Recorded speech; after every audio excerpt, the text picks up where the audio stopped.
Dude, you slept with his wife. And he fired me. Then he tried to blacklist me. What would you have done if it was you? Imagine someone slept with your wife.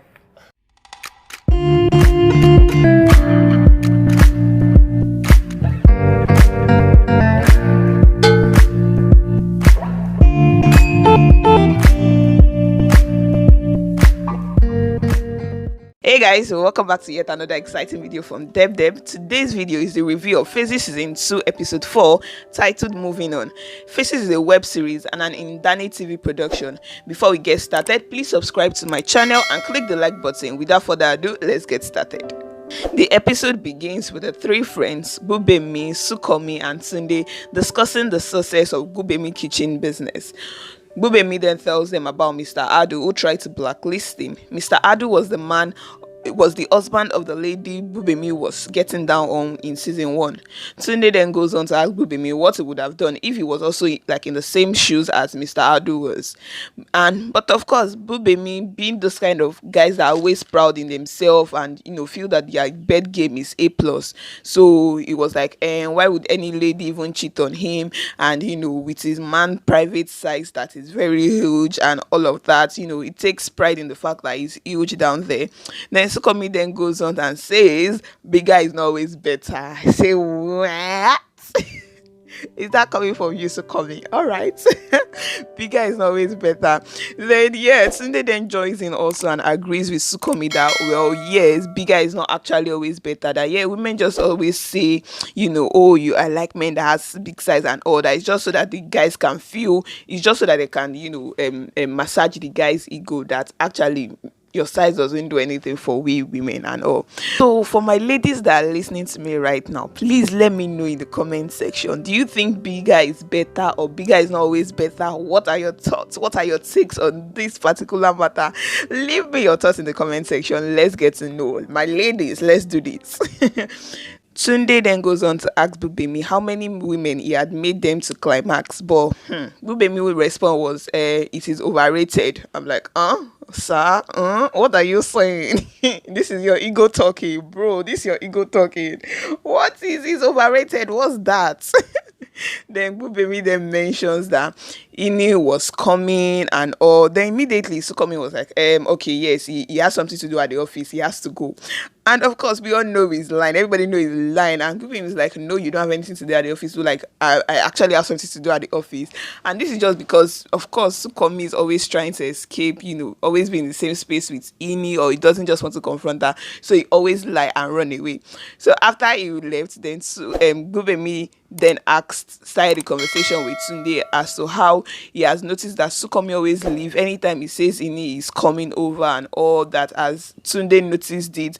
Tunde was like, well, she doesn't want to get into it, that she's trying to stay out of it as much as possible. And I kind of get it, like, because this whole friendship is a triangular friendship stuff. So you really just want to, if the issue has got nothing to do with you, just step aside and don't get involved before it seems like you are taking a side of one person against the other and all. It's just better and easier to just stay out of it and all. So Tunde was like, nah, she doesn't want to get involved in the middle of it. Then Tunde, smartly was able to remove herself from the conversation by asking Gbubemi that, okay, so if I tell you that, you should end things with Ini, would you actually listen to what I say?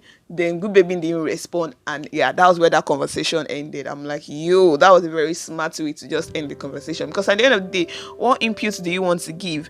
It's not gonna leave her at the end of the day. Like, there's nothing you will say that will help the matter. So it's just better for you to just stay out of it and let both of them figure out whatever they want for each other, and they'll all be fine. Then we see Sukomi and Wande at the office playing card game and all of that. Of course, Wande won, and we know that Wande has been winning most of their games. I'm like, okay. Then as they're about to leave, because Sukomi was like, it's not about to keep getting, defeated by Wande. Like, let them leave. It's time for them to go. And they were about to leave him. Wande was now thanking Sukomi that, and thank you for all the times that we have been spending. I do appreciate it. Then Sukomi goes by saying, oh yes, I also enjoy our time, but I hope your boyfriend is not complaining. I say, whoa, this is a very classy stuff, a very classic way to ask about the boyfriend. Like, girl, I'm sure you guys have had these things. Ladies, I'm sure you know a guy have used this means and ask you, oh, I'm sure your boyfriend is not angry. Whereby it's just them trying to find out if you have a boyfriend or not. But okay, it's the classic way. Let's go there. Then one day goes on to say that no, she doesn't have a boyfriend and all. And then even when Sukomi was like, oh, why don't you have a boyfriend? And I be like, no, why would you say you don't have a? And she was like, well, when they were at the funeral for Akad, there was no boyfriend there. Then Bubimi was then Sukomi was like, well, maybe your boyfriend was not just around. Maybe he was out of state by that time. She was like, no, that okay, she did have an ex that they broke up with. And when she started to go into details about this ex, it was funny, but at the same time I could relate. Or I understood where she was coming from. So what happened between one day and her ex was the fact that her ex was bearing the same name as her brother. Guys. Yes, her ex was bearing the same name as her brother. And yeah, that's weird actually. Like, that's so weird. Like, and then she goes on to say, oh, when they're trying to have sex and all, and she's trying to call his name. I'm like, yo, that would be some mad ass weird shit. Like, oh, where you are, in the in the mood, and you guys are about to get down, and you don't have to call his name, and the name you are calling is your brother's name. I don't get it. How is your head where's your head supposed to be at that moment? Like, how would your head let you know that, oh no, it's not your brother, it's your partner? That's a weird shit. That's really weird. So she was like, yo, because of that, she couldn't undo it, and then she just had to end the relationship. He was coming, was like, you could have called him, his second name and all that. And she was like, yo, I just couldn't undo it. And I'm like, yo, that's so funny. Actually, guys, ladies and gentlemen, let me know in the comment section if you can be with somebody that bears the same name with your sibling. Let me know, like, so I don't feel like I'm the only one where you right now. Let me know in the comment section. One day then goes on to ask Sukomi about his relationship with Naomi, if they were still together, and Sukomi was like, oh no, she's not, and Sukomi goes on to say, oh no, he's no longer with Naomi, that the relationship ended. Why one day asked what happened or whose fault it was, Sukomi said it was his fault. Then one day goes on to say, oh, thank you for letting me know to avoid men like you in the future. And they both laugh. Oh, no, one day laughs alone. I know it was kind of funny and cute. Then when they were laughing and they were about to stand up, because it's time for them to go, they were about to stand up, and yeah, their faces and mouths was in each other's space. Like, they were in each other's personal space, let me put it that way. Then Sukomi then does the sweetest thing, which it goes by asking a question that, can I? Okay, guys, let me just, when I say they're in each other's space, so yeah, their mouths are, very close, they're about to kiss. And then Sukomi goes on to ask that, can I?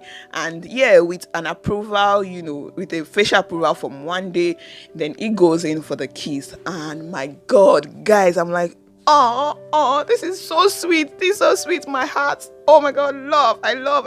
Like, it was really so sweet that, he did that. Then the episode ended, and the question for today's episode was, should a guy ask a girl before kissing her for the first time, or just go in for it? Some of the interviewed persons said, oh yes, and some said, oh, go with the vibes, and some said, oh, consent and all of that. But people, what do you think? Like, what do you think? What's your take about this? Do you think consent is sexy? Do you think, just go with the vibes? Or what do you think should be done? Like, should a guy ask a girl before kissing her for the first time, or should just go in for it? Now, for me, I believe that consent is sexy. Consent is cute. Like, you can't downplay consent. Like, always ask. Don't just be an animal. Don't just say you are doing vibe. Don't say vibe, because how sure are you that, the vibe that you're getting is the right vibe? How sure are you that you are not misinterpreting the vibe that she's giving off? How sure are you that the vibe you are reading is not just in line with what you want? How sure are you of that vibe you are reading? What about if the vibe she's giving off is just the vibe that she could give up normally as just with anybody or so? So why would you then think that vibe is for you to go in for that kiss? Please don't be an animal out here. We don't want to do that. So you are gonna ask. Like, it's so sexy to ask and be like, oh, can I? Not just being, oh, at least we've been going out, or oh, I can see that she's really laughing at my jokes, or she's smiling, or she's even what's it called? She's even winking at me. Don't do that. Don't do that. She can be winking because her eye is spinning her. She can be smiling at you because she's thinking about something in her head. It might not just be about your joke. So it's better to do what? Ask. Plus, and another thing is that this is the first time people are going to be kissing. Why do you just think you should encroach on? Because it's on another personal level. Trying to kiss is a very deep personal level. Holding hands and touching. It could be personal level to some people, but going to the kissing where your mouths, you both matter together, that's on another level. You really just want to ask and be sure of what you are doing before you just go in for it. And you don't want to be like, I thought you wanted. Don't thoughts. You can just save yourself the whole stress by asking a question that is not even up to a minute. Can I? How many seconds was that? Can I? Just it's a question. Can I? Or if you can put it, can I kiss you? Like, it's not up to a minute, and you will get a reply, and then you will know if I can go in or not. But don't just assume in your head and feel everything is fine. Nah. Well, for me, for me as a person, I can't even undo it. Like, the first time you want to kiss me, and then I don't care how I have given you all vibes, or I have made you feel comfortable, I've smiled at your jokes and all. Do not just bloody going on kissing with me. Nah, you gonna ask me because you just don't know how I will react. And this is me personally. And because I can react due to my personal reasons. Because come on, like let's just consent is sweet. At the end of the day, consent is sweet. It's not just consent for sex, but consent for everything. It's sweet. It's just sweet. So just ask, okay? It's not gonna kill you. So my people, let me know your take and thoughts on this in the comment section. Also remember to click the subscribe button to join my team here at Deb. Also like this video if you did enjoy it thus far. Thank you for watching. Until my next video, stay blessed.